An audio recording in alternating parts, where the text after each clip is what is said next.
Okay. So I read this book, Women Who Love Psychopaths, about a year ago, and it's by an author named Sandra L.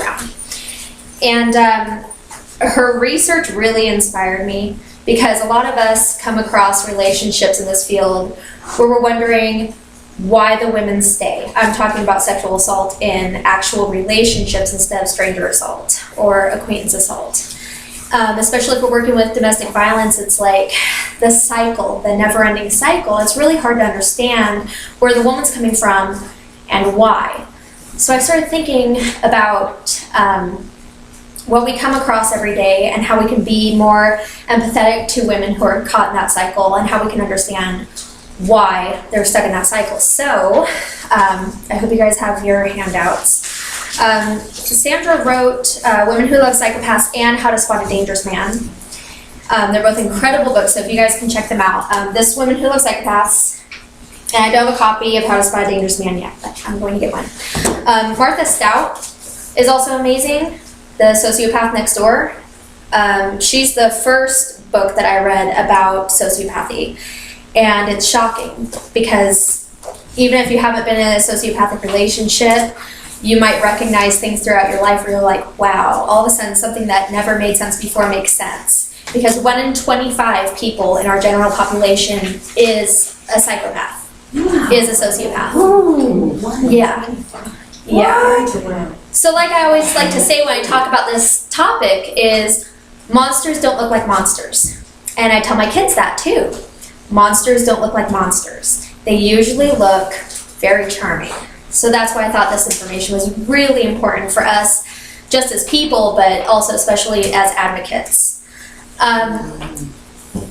The disorders that the perpetrators suffer is kind of a loose term, is antisocial personality disorder, also known as APD. So antisocial personality disorder, sociopathy, and psychopathy, they're all used interchangeably. So you might hear me say sociopath or psychopath or APD. They're all the same thing. So it kind of just depends on which term you like. Also borderline personality disorder, histrionic personality disorder, and narcissistic personality disorder. And all of them, it's kind of like, have you guys ever heard of the spectrum of autism? How you can be closer to autism or lower on the autism spectrum and more functional.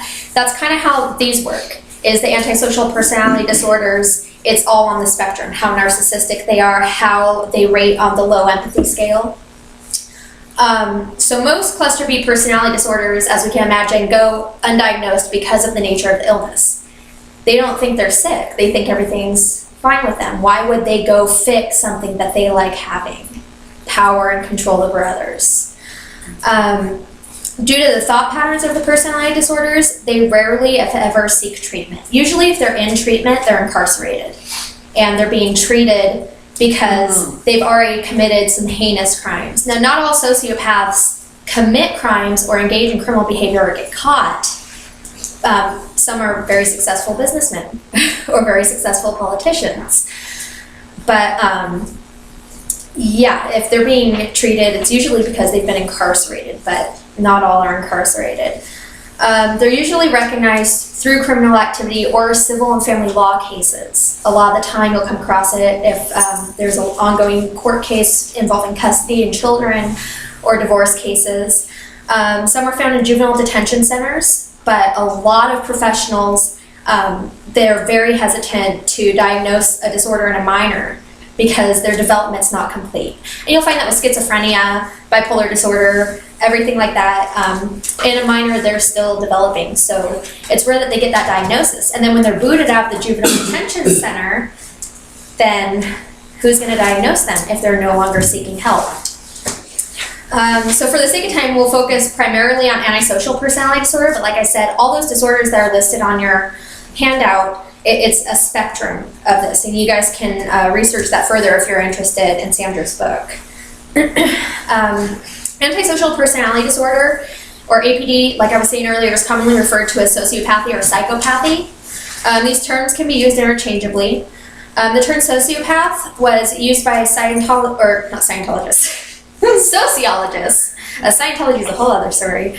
But sociologists who refer to the low conscious disorder that is believed to be defined by learned behaviors instead of tendencies they are born with biologically. So sociopath is used by sociologists because they believe that's learned behaviors. Psychopath was developed because of those who believe that they have innate biological factors that make them a psychopath. So nobody's really sure if it's genetics or if it's kind of a nature versus nurture type situation. So they're not exactly sure how it happens. But there are factors that you can see in their childhood, such as torturing and injuring and or killing small animals and sexual inappropriateness as young as 3 or 4 years old. So, like I said earlier, monsters don't always look like monsters. So sociopaths are usually very charming people, and we'll get into that further as we go along. I use the term sociopath mostly because I was introduced to Martha Stout's book first, but sociopath and psychopath, interchangeable. When we think of sociopaths, we usually think of criminals who've committed horrendous crimes and things that we see on the news, like Charles Manson. You know, that's our portrait of a sociopath, somebody who looks demented, somebody who's done something horrific already. That's a very small minority of the sociopathic culture, not culture, but population. A lot of them are very successful at what they do, and it's unfortunate because I wish they wore signs. There's other traits outside of criminal behavior that the sociopath possesses that go unnoticed or undetected in the public perception of the individual. And these traits include manipulativeness, insincerity, egocentricity or megalomania, and a lack of guilt. They typically have a grand idea of how they are versus who they really are. They can view themselves as secret agents of some government group, and they're really living in a trailer park, you know, going through women like crazy and abusing women like crazy. So many go unnoticed by society. Not everyone who's manipulative is a sociopath. Not everyone who's insincere is a sociopath. So it's really hard to tell until you've already been harmed by one.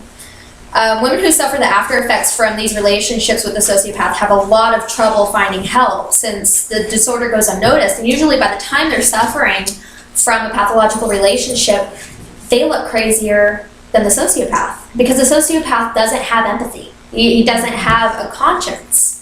So she's feeling all these feelings and trying to make sense of everything. She can become hysterical and depressed and up and down and all over the place. He doesn't have any of that. He's calm. He feels in control because he doesn't have that deep feeling that normal people have. Sandra Brown says in her book, many psychopaths never get caught and live their lives within our communities. So how can we tell if a survivor has come across a psychopath? The person in these relationships typically sees everything behind closed doors. Robert Hare developed the psychopathy checklist during his experience with psychopaths in the criminal justice system. He did a lot of work with psychopaths who are already incarcerated. He says that the checklist helps to differentiate the psychopath from the mere APD. And this checklist is also used to determine how far on the spectrum of low empathy, low conscience disorders that they are. These factors include, or these traits are glib and superficial charm, grandiose estimation of self, a constant need for stimulation, pathological lying, cunning and manipulating, a total lack of remorse or guilt, a shallow affect, very superficial emotional responses, a callousness and lack of empathy, a parasitic lifestyle. Usually they're found living off of other people, but it seems, you know, they'll talk like they're doing everything on their own. They're providing for themselves when really they've gone from person to person and taken what they can. Poor behavioral controls, sexual promiscuity, early behavioral problems in childhood, like I was saying earlier. But like I said, that's hard to tell, but usually it involves the maiming, injuring, and or killing of small animals, and inappropriate sexual behavior at a very young age before development starts. There's a lack of realistic long-term goals. They will say that they're going to accomplish these great things and they never actually do, or never take any serious steps to do so. They're very impulsive, they're very irresponsible, and they have a failure to accept responsibility for their own actions. There's many short-term marital relationships if you come across an older sociopath. Also a history of juvenile delinquency and criminal versatility. They may not have been incarcerated, but they may have been involved in criminal acts that have either gone undetected or that were dismissed in court due to lack of evidence. These cluster B personality disorders are defined by their low empathy for other human beings. The sociopath can't feel sympathy or empathy for others, and that results in inevitable harm for people in relationships with them, in any type of relationship with them. They're harmed emotionally, mentally, and usually physically, but not always. The only way to not be harmed by a psychopath is to have no contact with them. Absolutely none. Male sociopaths are, well, let me back up. The majority of known psychopaths are male, but it's not exclusive to men.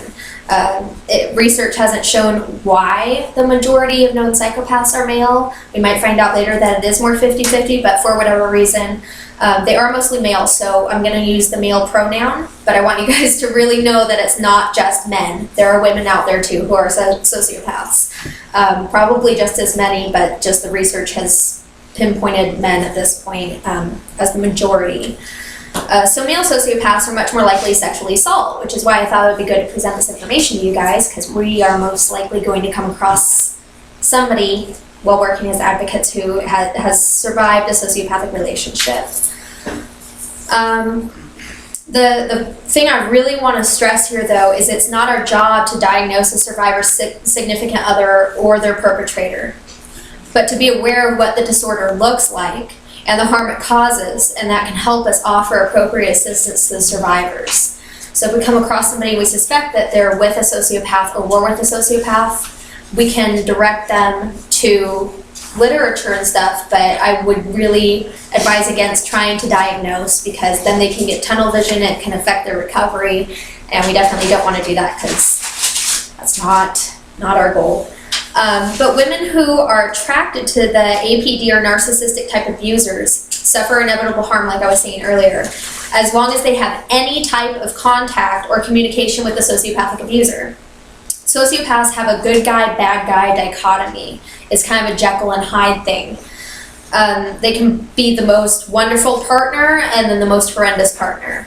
This creates cognitive dissonance in the survivor and a very uneasy, crazy-making feeling of confusion and unrest while holding two conflicting beliefs. He seems good, then he seems bad. That's why she stays, because of all the good stuff. There can be years of no harm, no abuse, nothing. And she has to fight to have that make sense in her brain. How can he have done all these wonderful things and then all of a sudden he did this? Can't we help him? Can't we stay? I can stay and I can fix him. I can stay and I can do this. That's where the cycle starts. The survivor will attempt to, or has attempted to, resolve dissonant or conflicting ideas about their partner in order to create a reality that makes sense. That's a natural thing that we all do. This can include making some dissonant aspects of him seem less important, while the survivor wants to believe in the good side he has shown her. So she can start disregarding all the little bad things. Once he lets that mask slip and she starts seeing that, and she's like, but I've been with him all these years, or I've invested so much emotionally in this, it needs to be worked out. There's a normal human need to create congruity between the expectations we have and reality. A woman who believes that her partner must be inherently good because she loves him can mute the negative and abusive aspects of her partner in her perception of him and the way she presents him to the people they know. This can cause her to defend him and question herself and her own sanity.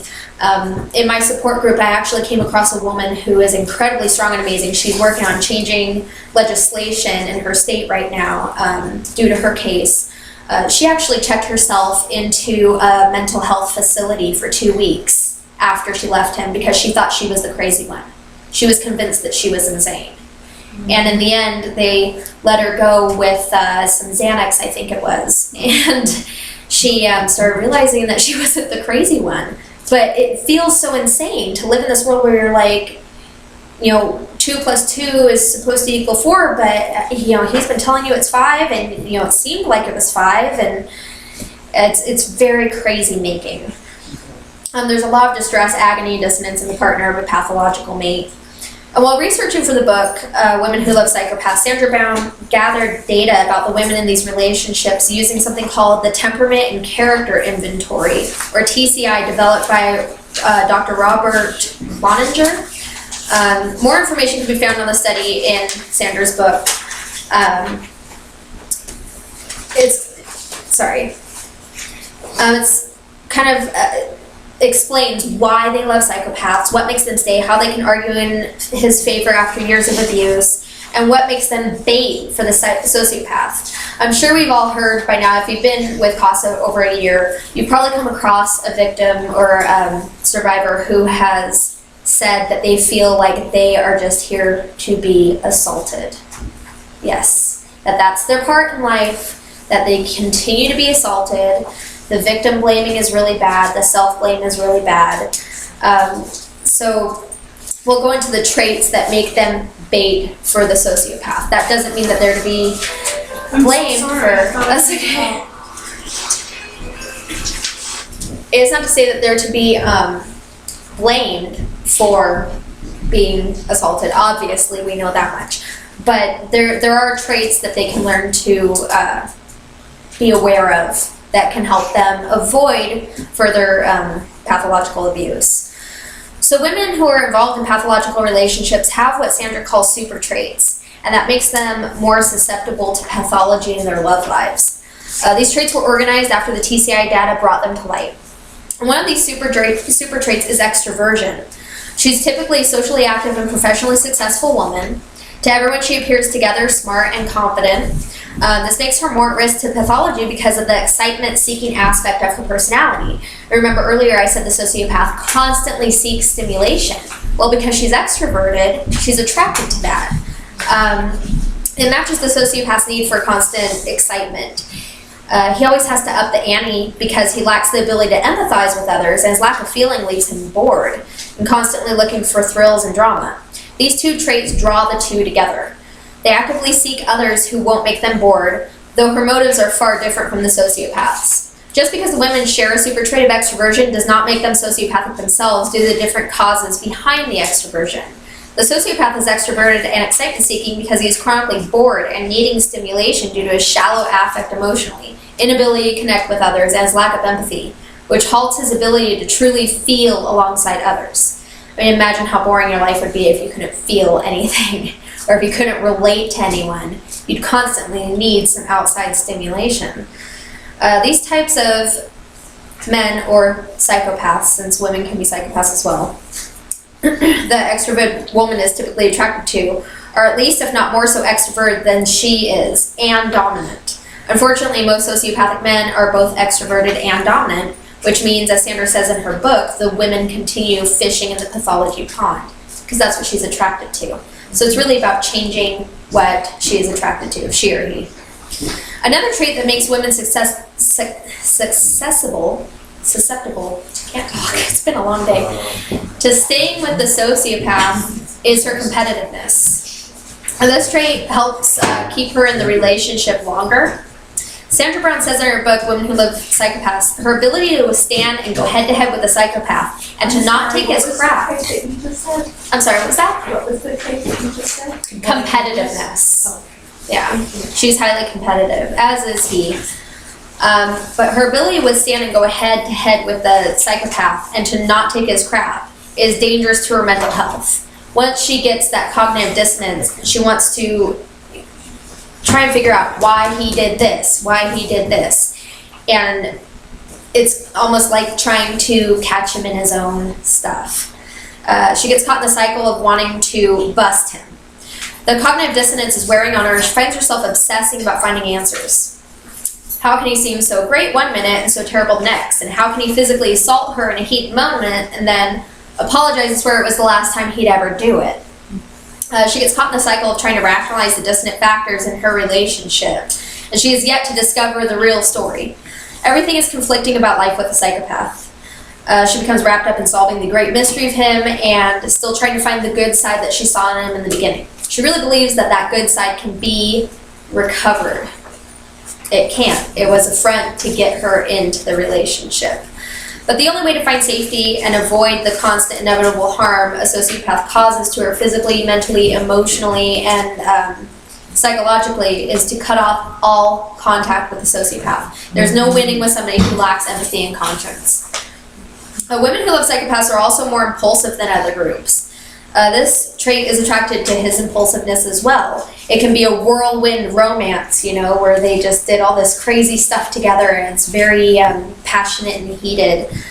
This trait can cause women to rush into a very quick, committed, passionate relationship with him without taking time to see the red flags that may or may not be blatantly apparent. They focus more on the rewards than the punishments of being with him. Sandra also talks about something called the anxiety sex bonding scale in her book. This is something the psychopath uses to keep her feeling bonded to him. So basically, he uses this endless cycle to further isolate and control her. Can you repeat the name of it again? Anxiety sex bonding scale. So when the psychopath creates anxiety in her, she still seeks him for relief from the anxiety because by then she's pretty much isolated from her family and friends. He relieves her anxiety through sex to make her feel bonded to him. And the cycle continues to repeat itself until the relationship ceases completely.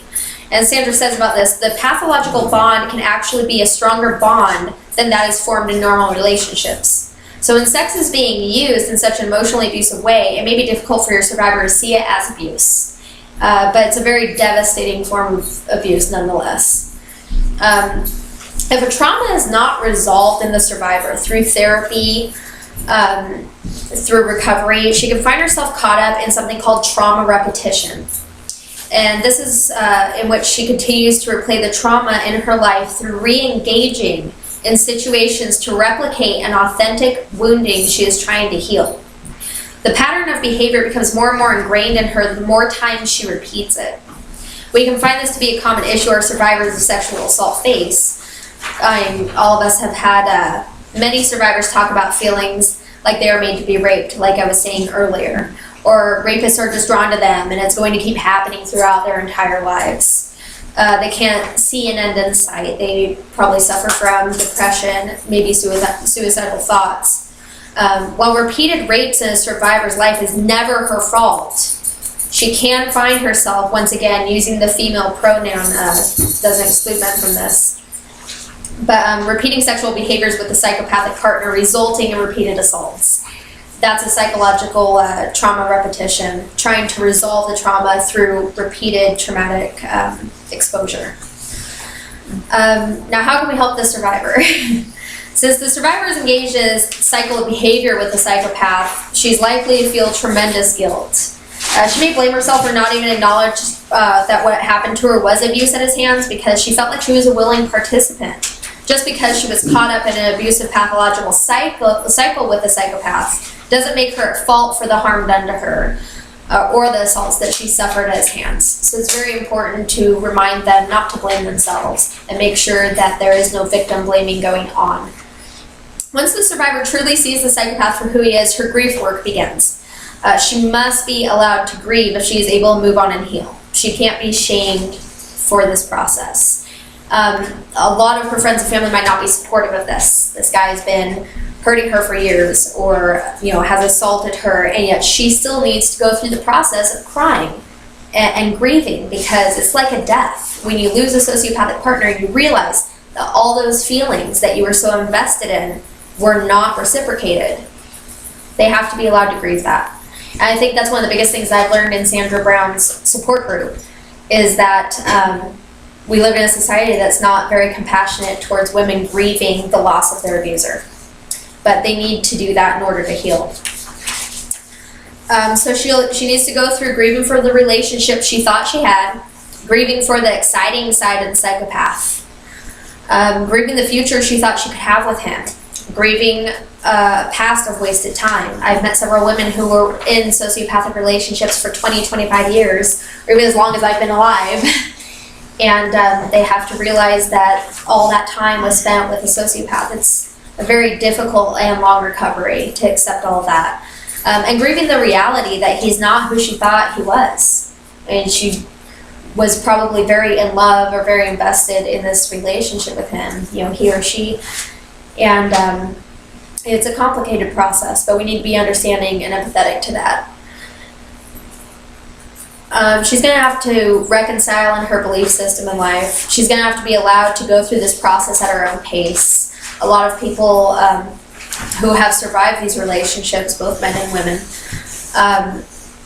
will say, well, I've been 3 years out, or I've been 5 years out, or I've been 9 years out. Why don't I feel better? Why do I still have bad days?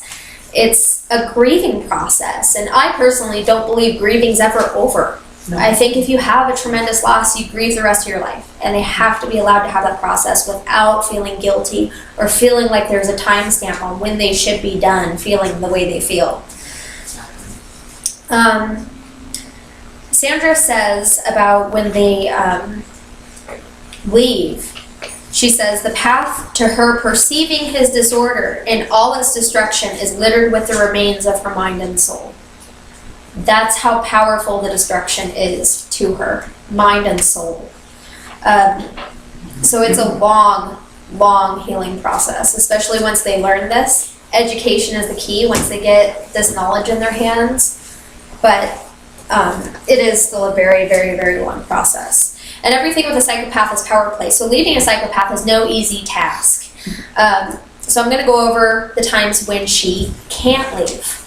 Because at first it'll be very difficult for her to leave. And then I'll go over when she can leave. So when she can't leave, when her sense of self has deteriorated so much that she can't disconnect from him. She can't imagine life without him. When the intensity of attachment is so strong that despite the evidence of his pathology and abuse, she's too tied to him to disconnect. When she's too impacted by suffering from post-traumatic stress disorder, depression, anxiety, etc., that the process of leaving him requires skills and coping mechanisms that she just doesn't have yet. She feels emotionally frozen, unable to make a choice or carry on action on her own. He may have been controlling her life for years. She has lost her ability or confidence to make a decision on her own. And here's the good part, when she can leave, when he or she can leave, like I said, but if she intends to leave or begins the process of leaving, she will trigger his rage based in his narcissism. It's very rare that a sociopath leaves because he's interested in another partner, but those are the lucky cases. Most of the time he's still interested in her and controlling her, and he doesn't want her to get out alive because it's a power play. So this is the most dangerous time in her life. So her safety is the key. Her leaving is viewed by the psychopath as a theft of his power. Some psychopaths will fight, threaten, and coerce to regain their power over her. This includes stalking, ignoring restraining orders, trying to get her fired from her job, abducting children, hiring people to spy on her, personally spying on her, and informing her of his findings so that she knows that he's watching. Attempts on her life and stalking her, traumatizing her through constant lawsuits and legal battles. A lot of the time when there's civil suits involved and family laws involved, it'll go on for years. And normally a divorce, if it's rough financially, it'll take about a year. I've seen divorces from psychopaths be dragged out to 7 years. So some women fresh out of pathological relationships may be falsely diagnosed with disordered thinking or delusions because the cognitive dissonance and the effect of constantly trying to reconcile who he said he was with her with what she really saw from him. Like I said earlier about the woman I know who checked herself in, a lot of women seek psychological help themselves because they truly believe that they are the problem. And there may be anxiety and PTSD. Most likely there will be PTSD. I haven't seen anyone come out of a sociopathic relationship without post-traumatic stress disorder. So that will be present, but they'll think that there's a lot deeper problems with them. Stockholm Syndrome, do you guys know what that is? Yeah, when they feel tied to their perpetrator. Cult programming, psychological warfare, coercion, mind control, and translogic thinking. I want to read about Stockholm Syndrome real fast so that we can identify it. There's 4 dynamics seen in Stockholm Syndrome. First, she perceives, as she has already experienced a threat to her physical or psychological survival, and believes he can carry out his threats. There's perceived small kindnesses from him that set the emotional tone for her, repeatedly letting down her guard and seeing him as human or kind. Then there's isolation from outside perspectives other than his, and his indoctrination into his pathological world view. And then a perceived inability to leave. That's Stockholm Syndrome. A woman leaving a pathological relationship, we can identify her through certain symptoms. Oh, Sandra's calling me. She'll be glassy-eyed, dissociated, she'll have disordered eating, she'll be hypervigilant with exaggerated startle reflex, which is also a very common trait with PTSD. She'll be sleep-deprived or oversleeping or alternating between the two. She'll have chronic adrenaline pumping through her body. Her brain will be sucked dry of dopamine and serotonin, which is going to lead to severe depression. She's paranoid and highly harm avoidant. She's alternating between hypervigilance and lethargy. She has intrusive thoughts. So, finally, what can we as advocates do? First, we can validate their feelings. Let them know that what they're feeling is perfectly normal and acceptable. Because they're probably going to feel guilty for feeling that guilt, that grief, that upset over losing this person, because why should they be sad? Because, this person was a horrible person, and now they know they're a sociopath, so why are they crying over a sociopath? How sick is that? They need to be validated. It needs to be okay for them to go through this, because grief is one of the first and most paramount methods of recovery. Like I said before, do not attempt to diagnose a survivor's partner unless we're all doctors and certified therapists in here. We don't want to do that because we can falsely cause a situation to kind of go awry. We can point them in the right direction, and through our knowledge of pathology, we can know how to best handle them. Restraining orders are your friend. So we like to point them towards restraining orders, since no contact is important.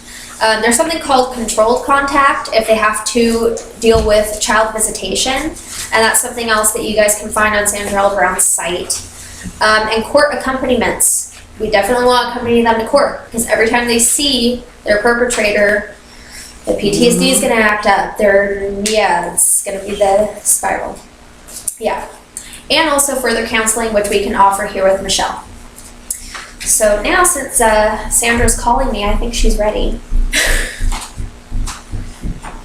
So, Perfect timing. do we just, is it set up? Yes. Yes. Okay. Yay.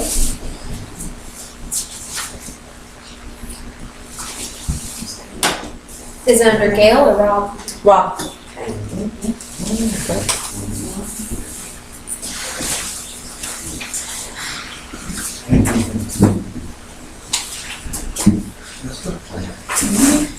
It's 6:30. I have to go. Has Gail Rob? Just have to go. That's fine. I want to switch you to. Yeah, me too. This way. Oh, I don't think so. Only 2 per minute. It's two. It's the dark.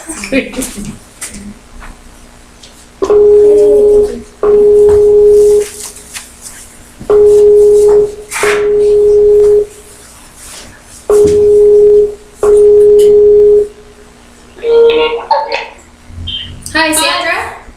Yes. Hi. How you doing? It's Becca. Hi, Becca. Good. Thank you so much for joining us today. I've got all my advocates in the room. And I just finished talking about your book, Women Who Love Psychopaths. So I think we might have some questions for you about how to handle survivors of sexual assault who might have suffered being victimized in a pathological relationship. So thank you so much for taking the time out to join us. Okay, great. Thanks for having me. So does anyone have any questions to start off for Sandra and her work? Yeah, you mentioned something earlier, that they did some studies in the prisons to identify these traits in the men there that identify them as being pathological.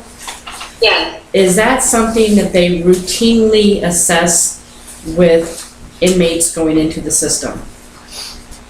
No. No, it was not. Okay. It was a study done by Oh, I see.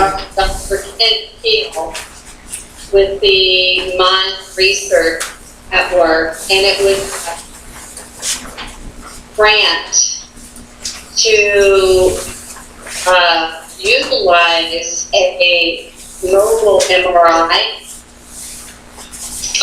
unit that actually MRIs of their brain. Really? Create a comparison between, pathological brain and non-pathological. And so, no, it is not routinely done. Those are people who, for whatever reason, volunteer into the MRI program. How can I find out more information about that? You can Google Dr. Kent, K-E-N-T, Keel, K-I-E-H-L. It's been written up a lot. It's been in a lot of clinical journals as well as the New Yorker magazine, and there's been a lot of interest in his work. Do you know what journals he's been published in?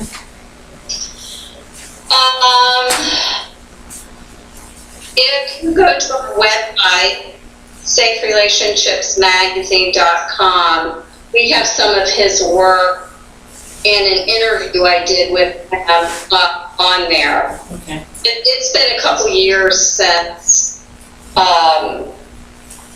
I looked at all his stuff. See, he's still doing it. The project's ongoing. Yeah.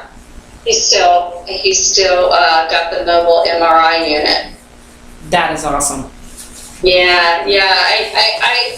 I foresee a time maybe in the future where that is more standardized in the prison. We could only hope. Yeah, definitely. Yeah, absolutely. Well, thank you very much, Sandra. Yeah. I had a question about the temperament and character inventory. Yes. Did you develop that, and how long was that study done on the survivors? No, that is an existing and well-utilized assessment tool created by Dr. Robert Cloninger. Cloninger.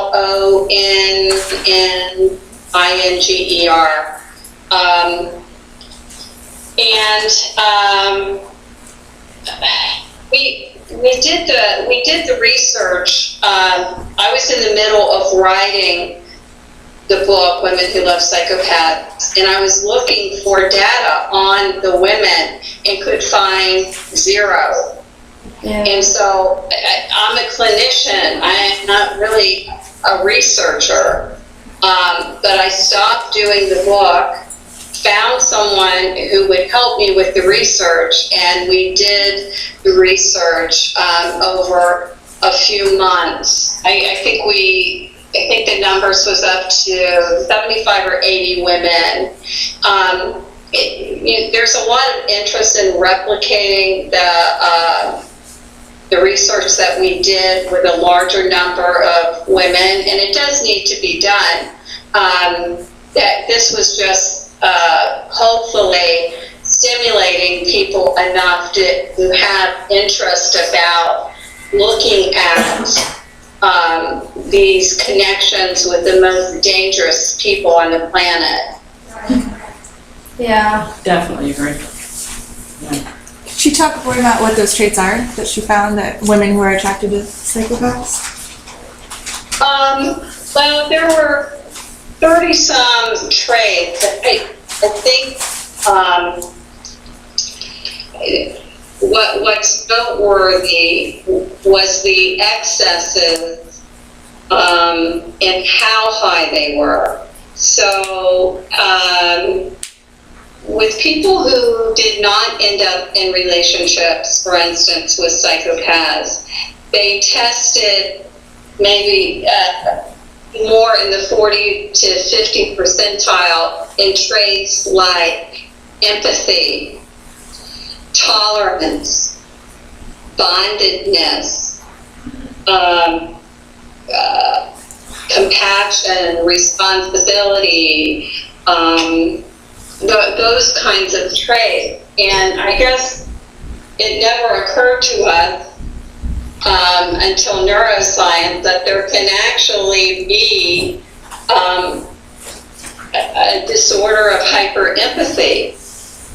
So just what does too much empathy, too much tolerance, high levels of bondedness, high levels of trust and loyalty do in a relationship with someone so dangerous that has no conscience. And the excesses in the women, when we went to put them on a bell curve, there was no bell curve. It was like the Rocky Mountains coming off the end of the graph paper, where women who had not been in relationships with psychopaths tested, for instance, in empathy in 40 to 50 percentile. These women were in the 80 to 97 percentile. And I guess maybe we've never really dug in and looked at temperament traits that are innate. And what that does to our pattern of selection.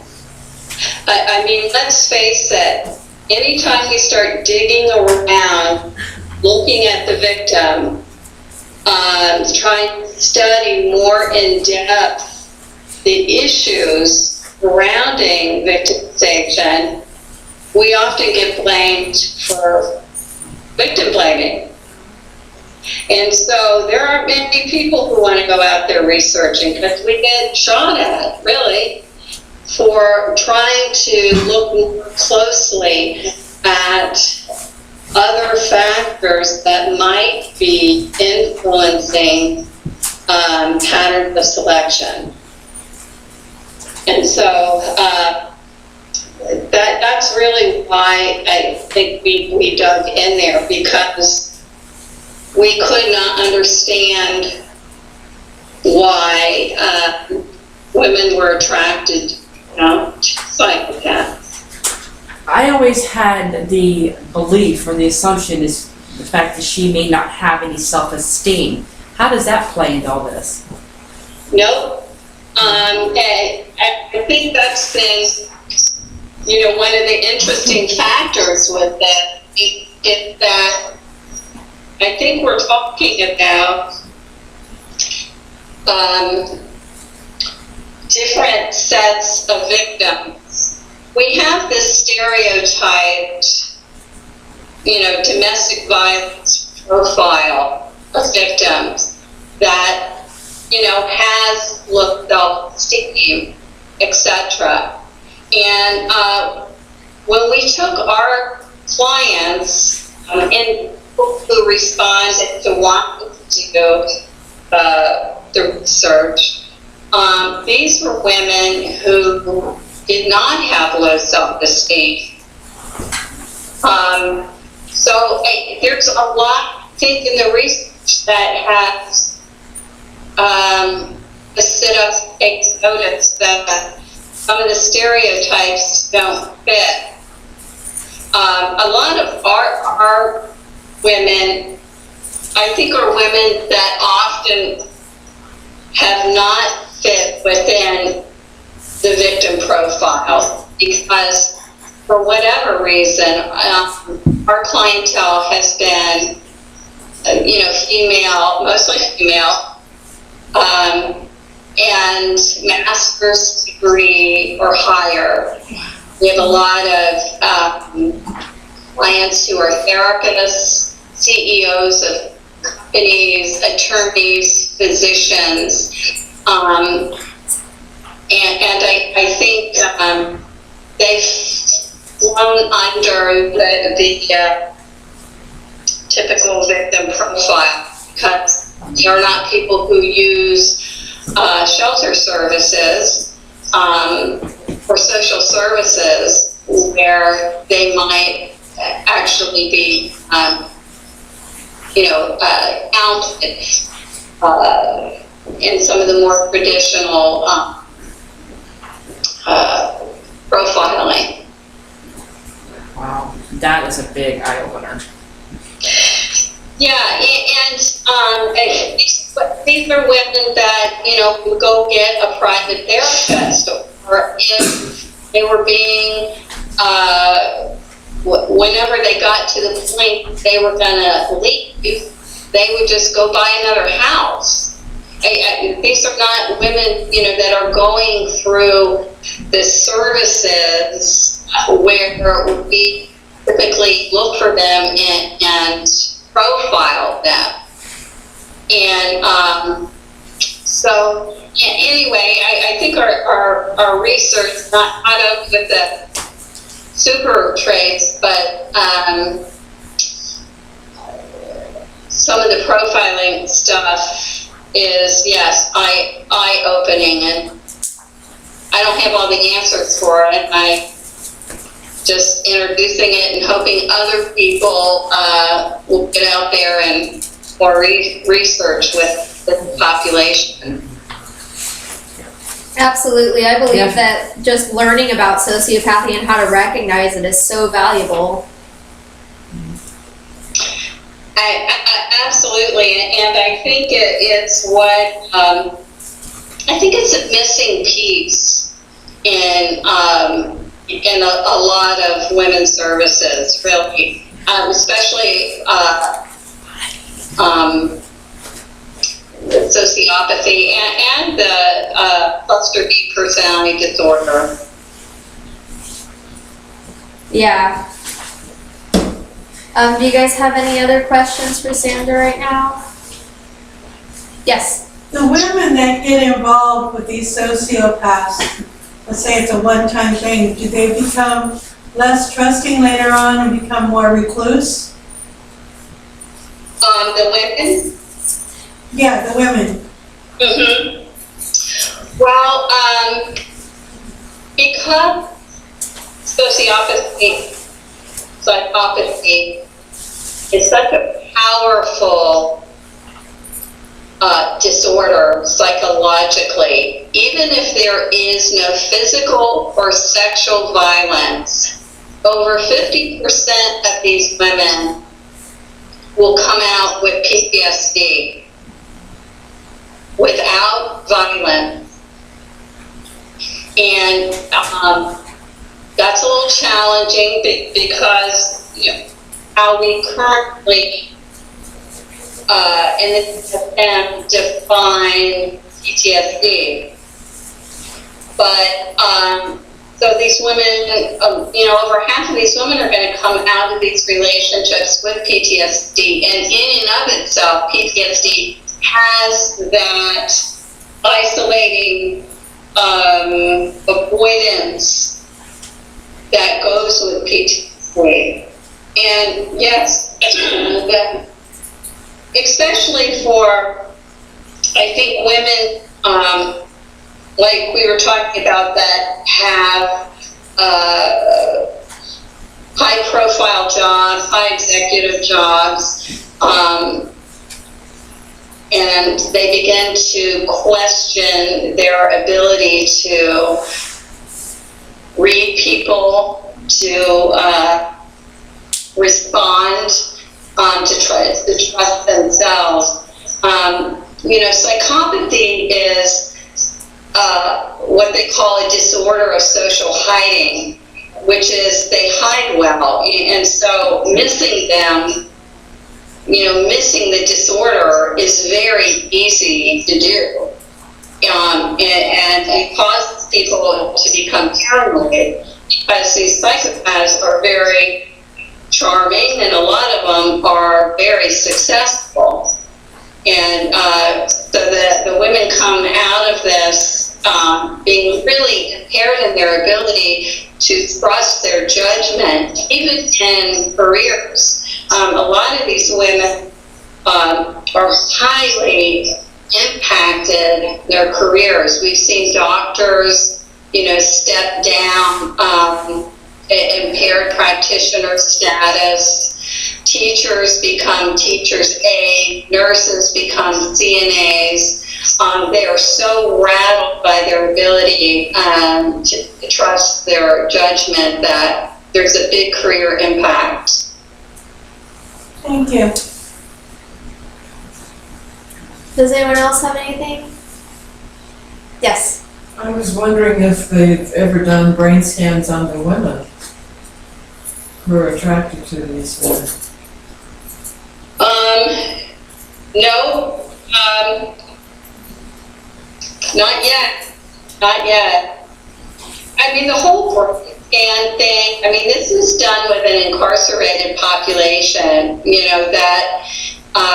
this is not a regular, like I said, prison assessment tool. These are prisoners who agree to that for whatever reason, for more privileges or, more cigarettes. I don't know if the compensation is for that. But the whole issue about MRIs for psychopathy identification, is not mainstream. So if it's not even mainstream yet, for the incarcerated, it's certainly not something for the everyday person. I think that we've come this far in neuroscience to even be able to utilize MRI to be able to understand neuro abnormalities is amazing in the last 10 years. So who knows where it will go. I would just be thrilled to see more testing and just psychological temperament testing, all of that, of the women, and hope for the day when neuroscience begins to advance. Speaking of that, of the neuroscience, we have been working with a neuropsychologist about the changes in the women's brain after these relationships. We're going to be talking to this neuropsychologist tomorrow night if anyone's interested in what she has found about, without MRIs, what she has found that has changed in the women's brain. Tomorrow night on our Blog Talk Radio show, which is called Relational Harm Radio.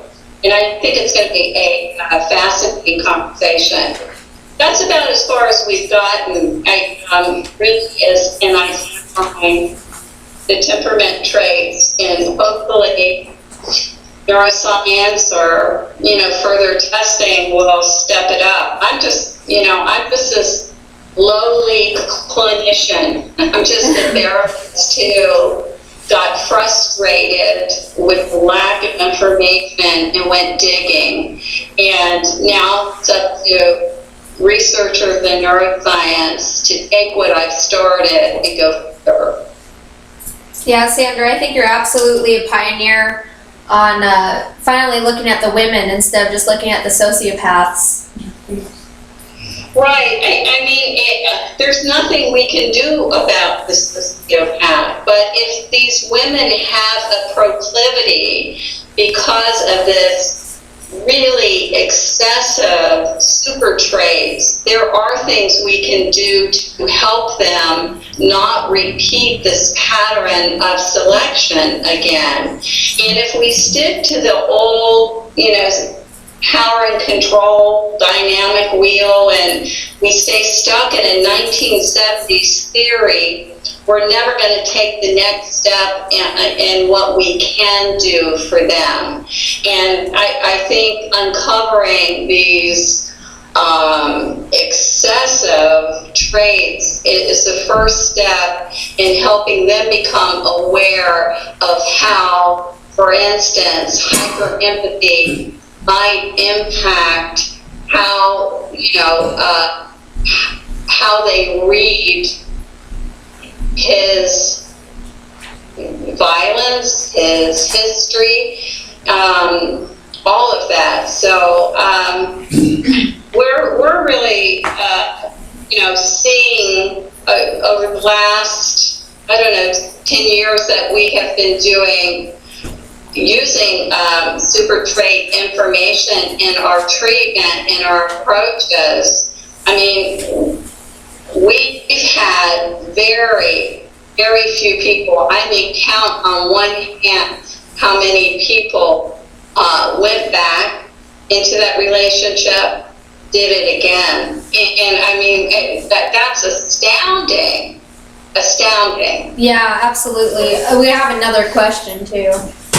Excuse me, do they find it more prevalent in women who have been sexually abused as children?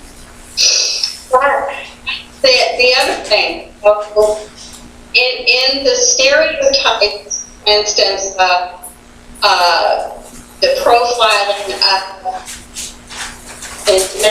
violence, we know that ratio is pretty high for adult women that either viewed domestic violence, growing up, or were abused themselves. And again, this is where the super traits needs more looking at, because less than half of the women, in fact, the score in the 25 percentile, I think, it had a history of abuse, child abuse, or that. So we're really talking about 75% of the women not being sexually abused. So abuse is in the whole family dynamic is not necessarily the catalyst that's driving this. What else are we looking at?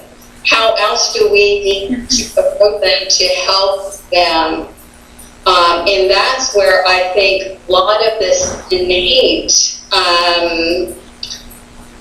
temperament traits are subconsciously affecting their patterns of selection.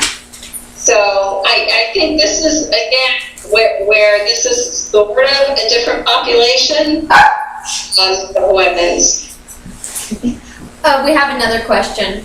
Mm-hmm. Can a victim be a sibling of this person?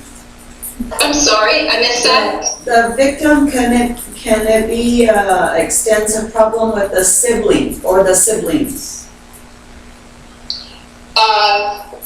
With the victim's sibling? I believe you're saying that the siblings of a sociopath Can they be would be victims? Are they victims? Like, would the siblings of a sociopath be victims as well, is what she's asking? Well, I think the whole family is a victim of the sociopath. I mean, what would it be like to be raised with a sociopathic sibling?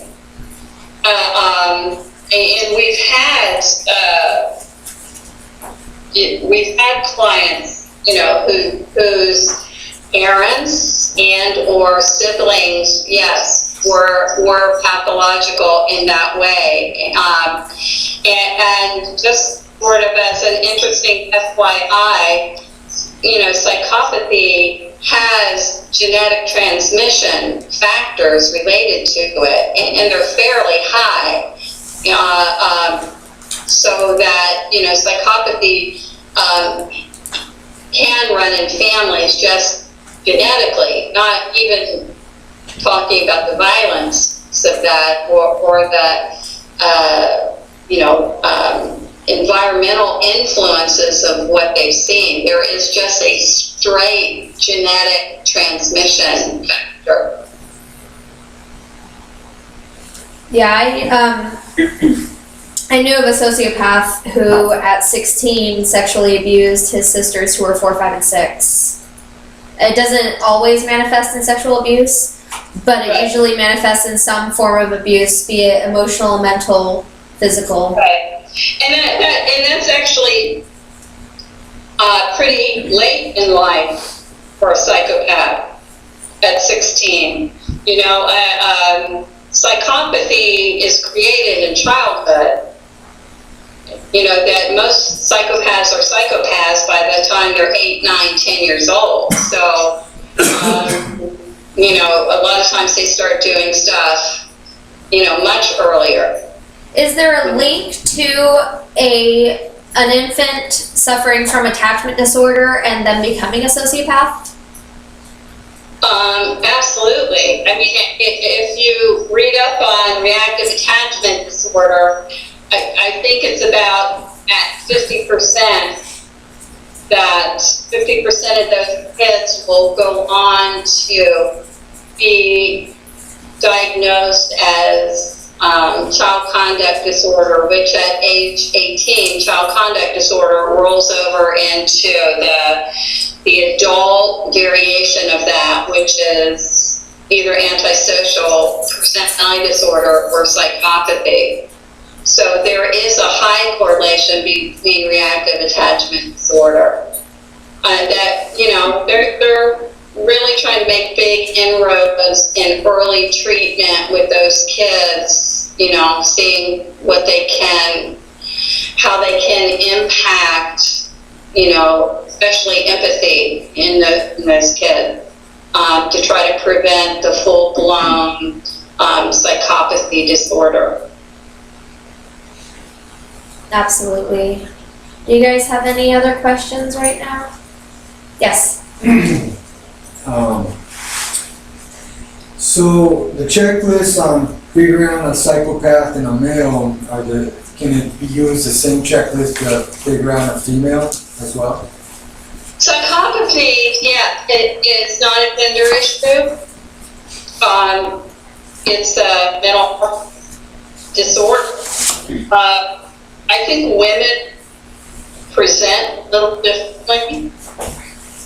Gosh, you could be talking about Jodi Arias, couldn't we? Oh my gosh, yes. Oh, yeah. But I think, and I think that's a really great question. I think we have a gender bias against female psychopaths. I think they're underdiagnosed. I think they're diagnosed more often as borderlines, when really they're more like border paths. Where there is much more psychopathy there than what's actually being diagnosed. I think their presentation is a little bit different, but the checklist, especially the PCLR, the psychopathy checklist revised,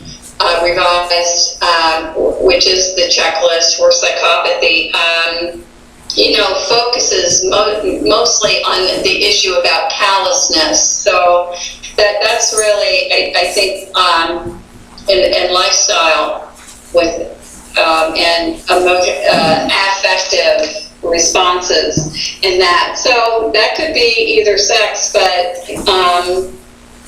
I really think women are underdiagnosed.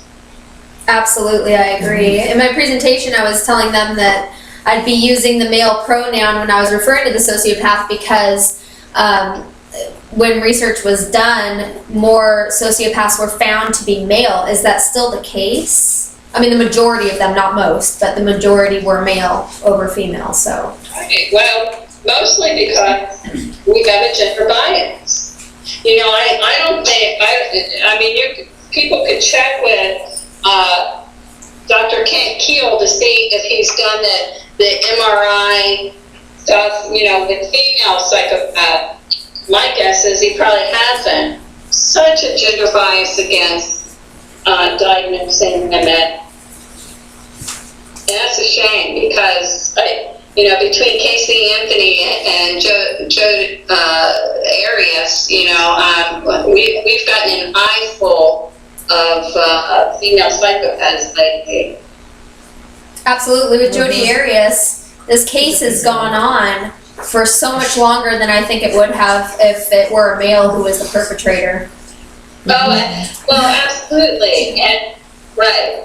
And she's counting on, the battered women situation, claim, and we would not have taken near that much time with a male if he made that same claim. Yeah, I agree. Any other questions? Yes. Yeah, so is this all new information and has it been incorporated like in courthouses, to distinguish the difference, figure out if there's psychopaths and stuff?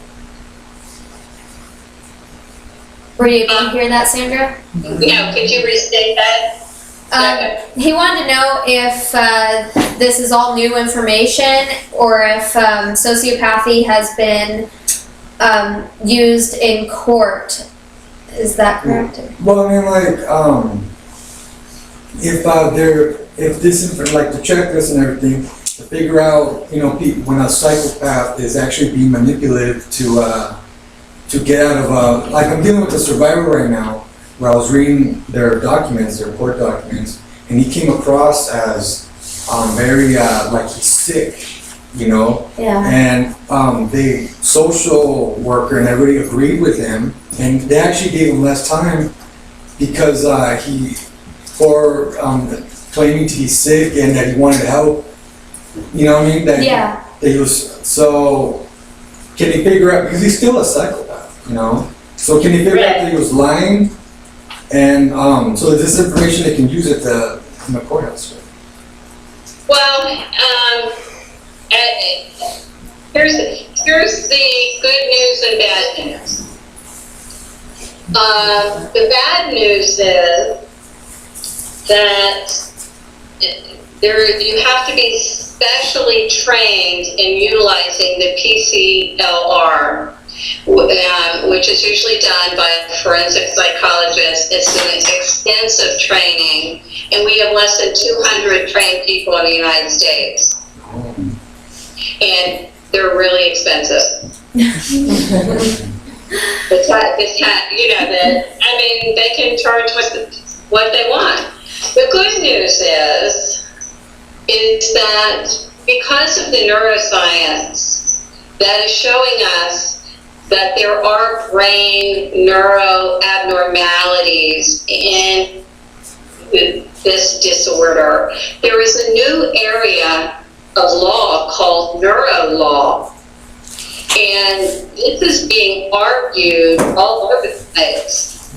So the defense attorneys are saying, he's a psychopath. He was born this way. He has neuro abnormalities. Look at his MRI. He can't be held responsible for his, behavior. We shouldn't give him the death penalty. And then the prosecutors are arguing, look at his MRI. He has permanent neuro abnormalities. He'll always be this way. If you let him out, he'll do it again because, his brain is hardwired. And so it's a fascinating time right now, with neuroscience being relatively new as far as psychopathy goes, to be arguing both sides of this. There has been MRIs utilized in capital cases, so it is getting argued on both sides. And now attorneys are starting to advertise, having specialties in neuro law. Wow. And now there's a whole new thing, training like for judges and stuff on neuroethics. Yeah. this is all getting ready to explode. And it all started, I think, with the MRIs. Because now we know, we've got answers we never had before. And we've got to deal with it. We have got to wrestle this out, what we believe about the brain, about the heart wiring, and what can change and what can't change, because that's going to really determine, how judges rule. And I was just speaking to a group of judges last year, and they're really struggling, of course. So, fascinating time. Yeah. Thank you. Any other questions? All right, well, I just had one more. When you were on Anderson Cooper, you talked a little bit, I believe it was about red flags and avoiding repeating pathological relationships and safety for survivors. So I want to know if you could kind of give us a brief repeat and rundown of that. Well, that's not brief. But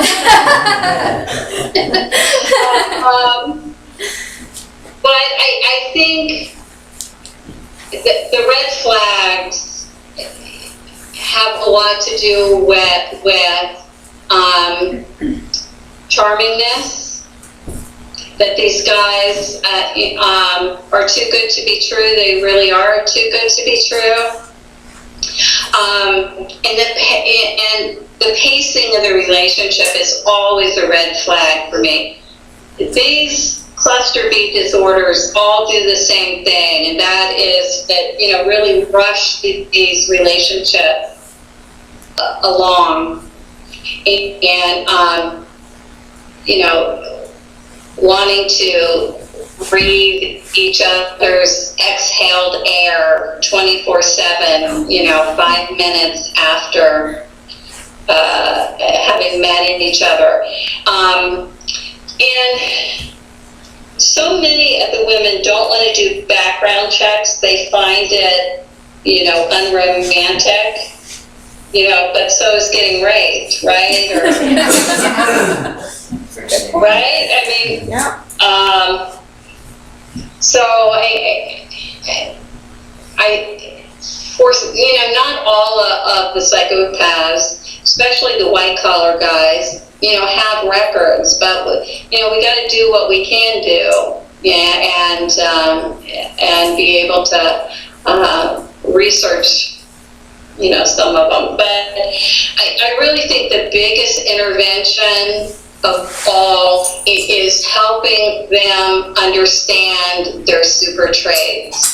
When they are able to get a handle on how excessive traits of loyalty, blind trust, empathy, tolerance, high relationship investment impact how they think, feel, relate, behave, and choose in relationships, that's the turning point.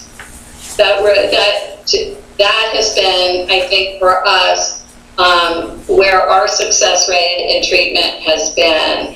And I'm sending some books to your agency, so pass them around. And when you read more about the super traits, I think it'll make you have an aha moment, which will really help you impact treatment. Also, our other book, How to Spot a Dangerous Man Before You Get Involved, goes through the 8 dangerous man types. And there's a workbook, and there's also a facilitator's guide for group. And a lot of times that's really helpful because the red flags to look for with each dangerous man type is actually in the Dangerous Man book and workbooks. So I'll refer you to that as well. But the facilitator's guide is great because it's a no-brainer. You know, and I'm all about not having to think too hard for a group. You know? So it's actually divided into 3 parts for middle school, high school, and adult women. And it's an ebook, so you just print off, the pages for group that you need, and it breaks up the book, a workbook. What's covered in each session makes it really easy, and that includes all the educational stuff on like the red flags. So that might be helpful. Well, thank you. Any other questions? Oh, yeah. One, you talk about the sociopath and the psychopath not having empathy or understanding. Can they fake that in a relationship to where it's well covered up until after you've been with them? Oh, absolutely. Oh, yeah. They do. That's their specialty. That's it. Yeah. It's a disorder of social hiding, and which means that, they hide well. And you have to, like I said before, these, psychopaths have been psychopaths since they were children.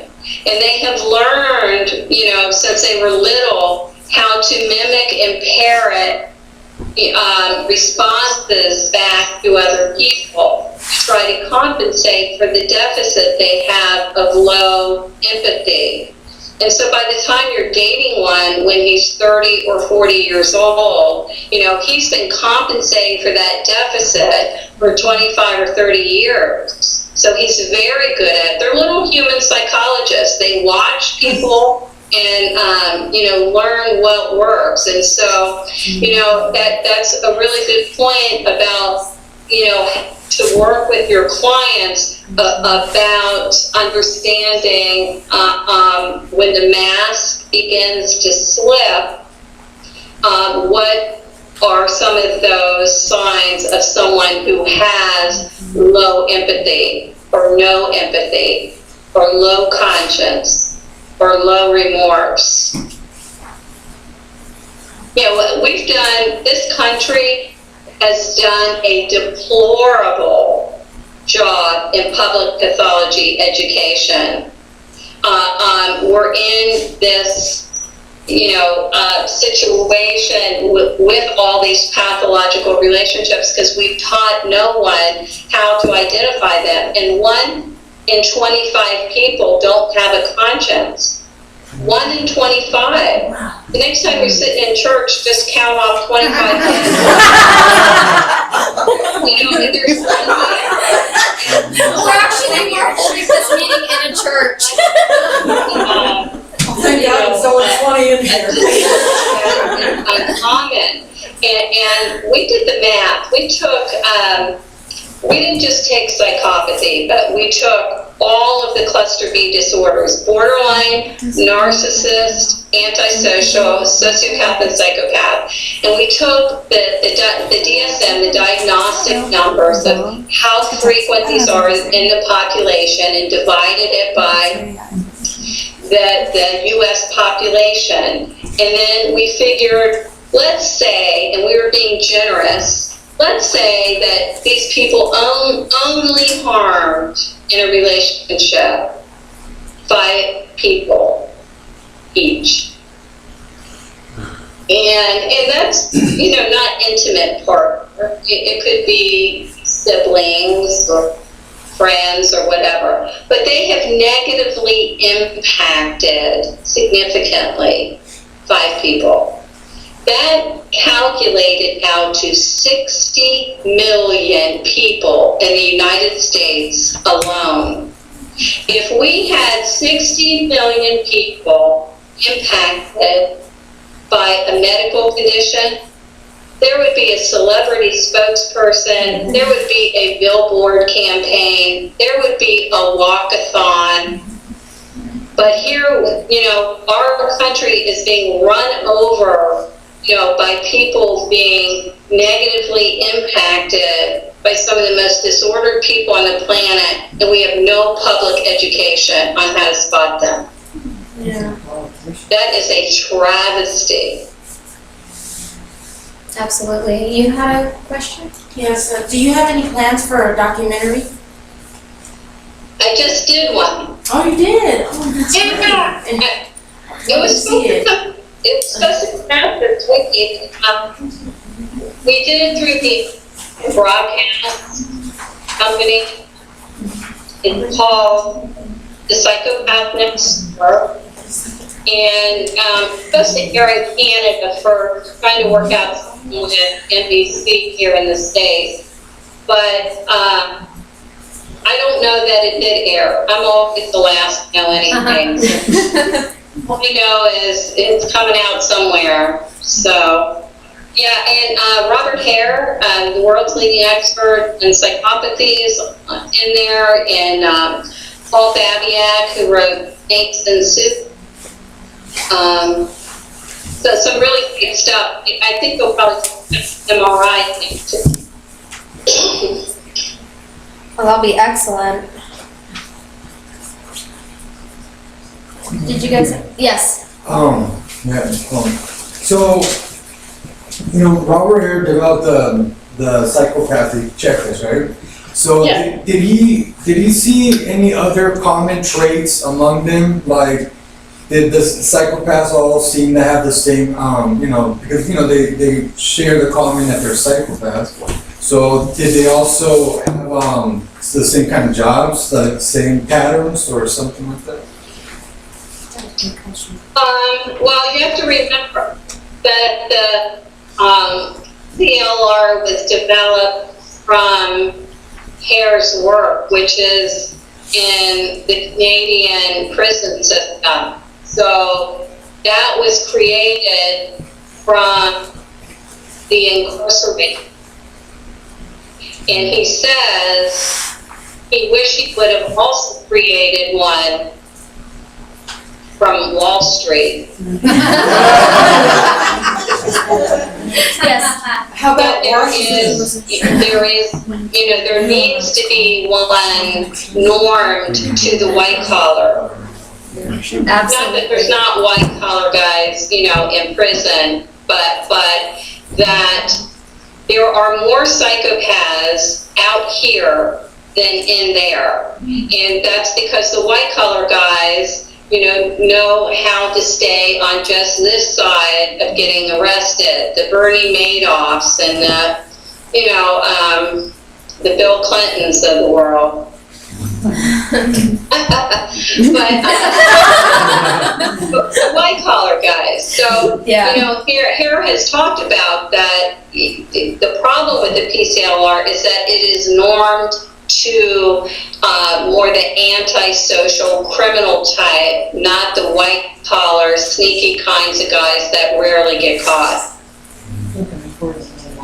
Yeah, absolutely. One of our advocates also said we need one for Washington too.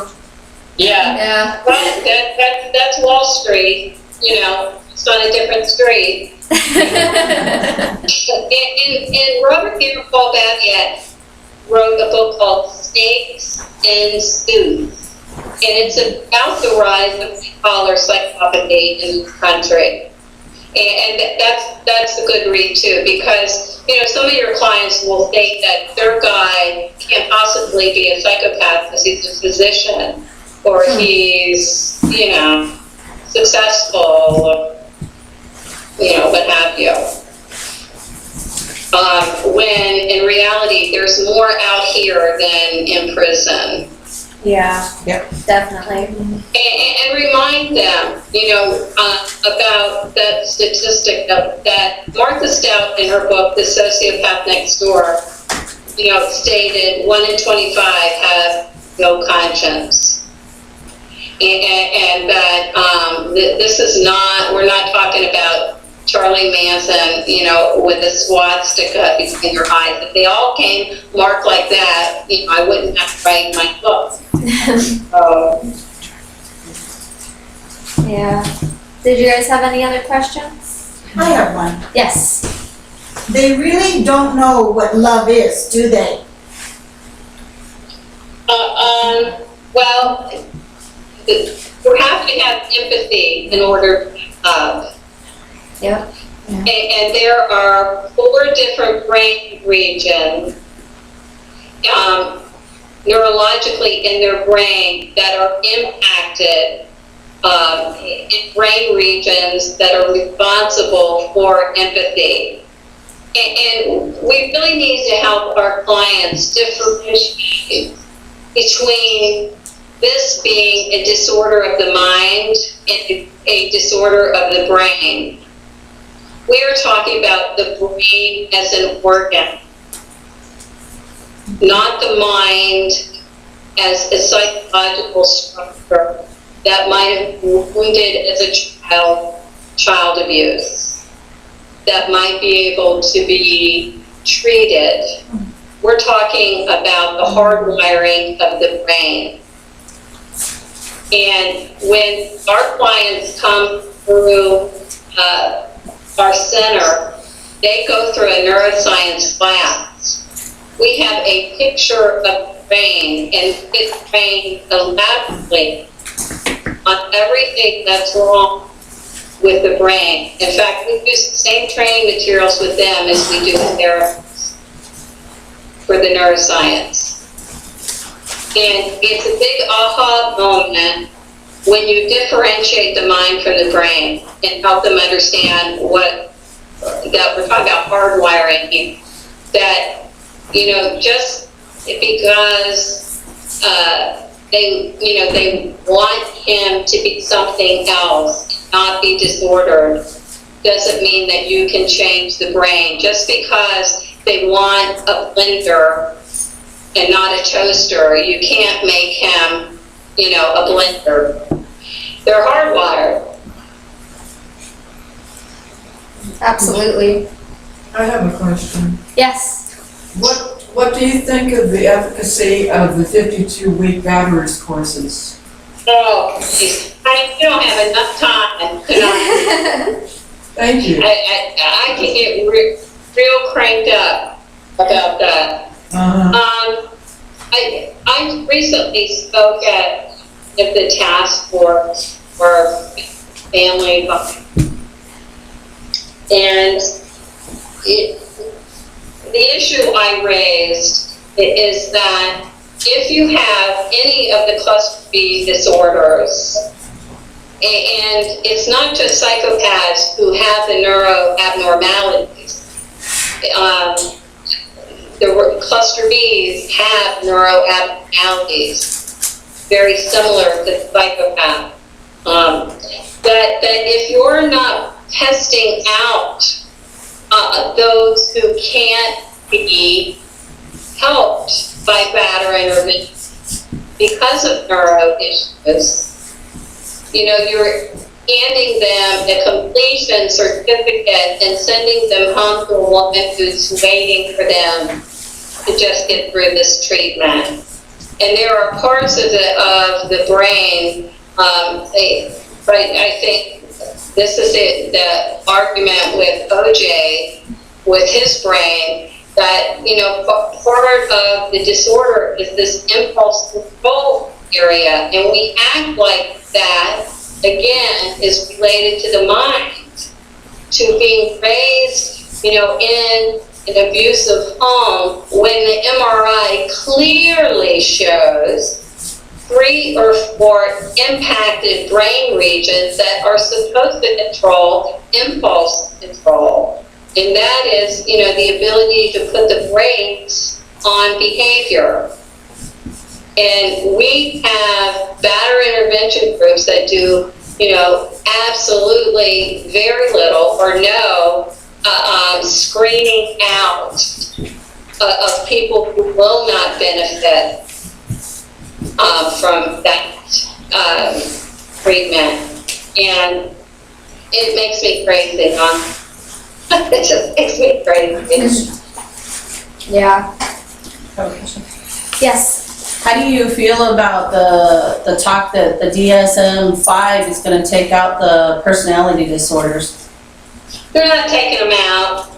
I heard that narcissistic was gonna be deleted. No, yeah, they're back on. Too many. I was saying, I stopped updating our website, because they were on, they were off, they were on, they were off, but it's back in again. How do you get rid of that? Yeah. It exists, Right. Yes. Are they working on any kind of treatment for these people who have these types of brains, since they can't be helped through counseling? Oh, they still people making money off psychopaths.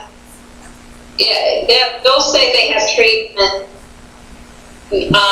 knowing darn well there's not much they can do at all. It's like Pavlov's dog. I mean, they can teach them, you do this, you go to jail. And that's about the whole behavioral treatment for it. But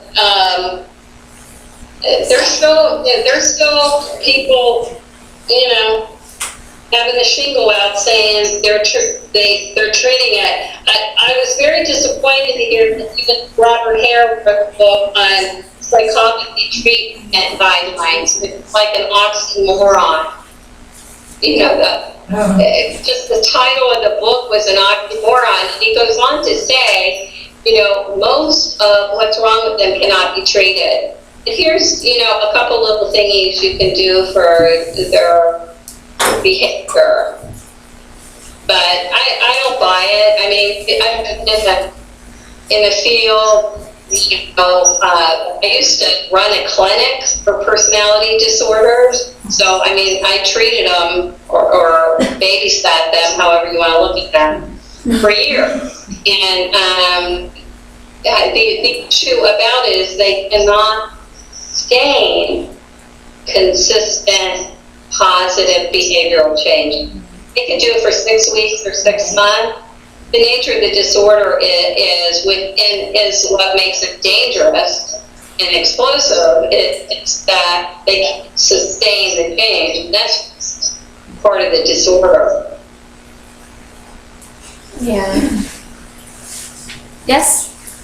I'm just wondering if you think that all of the brain changes are hardwired, or if you think that some of it may be from their actions over time, and that if any of it could be helped with medication such as the impulsivity, or if they, because of their disorder, that they just wouldn't take the medications, or if they tried any. Well, I know there's a lot of confusion about neuroplasticity.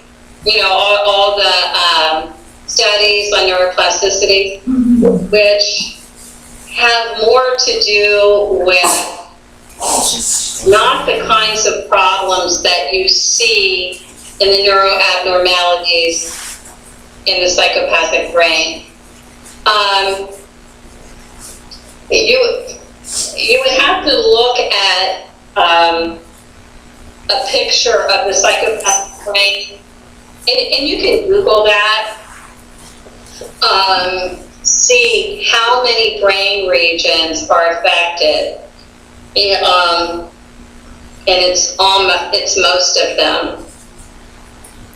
So, and we're not talking about neuropathway, which is what you're talking about when the behavior, happens over and over again, and it creates, this groove in the neuropathway, which kind of makes it like a stuck behavior.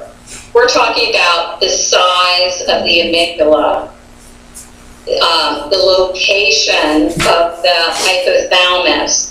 They're like in the wrong place, the wrong size, the wrong weight. They're too big, too small, there's too much circuitry, not enough circuitry. I mean, it is the biggest cluster screw up thing that you've ever seen to look at how damaged the brain is. And it's really amazing that that they can cool off, act fairly normal for little periods of time.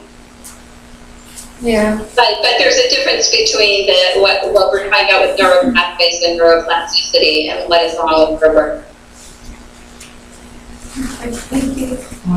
But, and also the thing, as far as medication, and they do use that, as a temp with impulsivity. I guess if it really, really worked, we wouldn't have psychopaths anymore, so that's probably your answer. Thank you. Yes. So earlier, when one of our advocates said that some psychopath at the age of 16 raped his sisters, and you said that that's actually a later Later, that's actually late for a sociopathic trait to emerge. Right. Yeah. So so is there a psychopathic checklist to able to catch it at early stages? There we go. Yeah, well, that's child conduct disorder. Yes, and in that case, by the age of 3, this sociopath had already killed small animals. Like I was talking before about torturing, killing, maiming small animals, and inappropriate sexual behavior at a young age before sexual development and adolescence take place. So yeah, by 3 years old, this individual was harming small animals, and there was some attachment disorder there. His toes were webbed. His mother didn't notice until he was 3 months old, and the doctor pointed it out as checkup. The first thing we do as parents is count the fingers and toes, right? Yep. This mother didn't even notice that her baby's toes were webbed, so that's why I was asking about attachment disorder earlier as well. But yes, in this case, the traits cannot be. That's interesting about the web toes because there was an old book on serial killers written back in the 70s. I forget the title of it. It was one of the first books I read about it, and it talked about that as one of the often seen traits, web toes. One of our advocates asked if it was born criminal. Yeah, I don't know, but I remembered they talked about some of the physical. Well, if psychopathy is genetic, there would be genetic issues, and that's a genetic issue. Wow. But the child conduct disorder and the DSM, that and the reactive attachment checklist. Okay. We're all writing this down. Any other questions?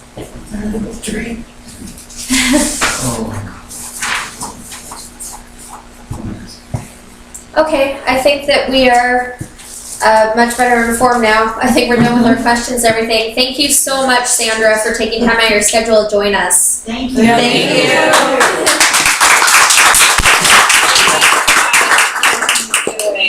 That's so awesome. Thank you for what you contribute back to the world. And thanks for having me. Thank you. Thanks for coming. All right. Good night. Good night. What was the name of that last book? We didn't get it down. This one? No, your one was at the very end. Yeah. Oh, Born Criminal. How to spell it dangerous. She thinks that's the name of it, but it's probably something for Google. Because I'm not sure. Well, there's so many of them. Yeah. But I think you're right. I think it is Born Criminal. I've heard of them. When I was doing my research and when I was doing my undergrad degree, then that's what it was, and it was like showing all the different characteristics of serial killers. But I mean, I guess there's probably, it's probably many, but that was like one that was really popular down there. Yeah, like showed all the pictures and characteristics and stuff. yeah, that's interesting because I hadn't thought about physical appearance until now. But you really should bring your own. I know. I'm sorry. all right, well, thank you so much for letting me present this information. You did a great job. Thank you.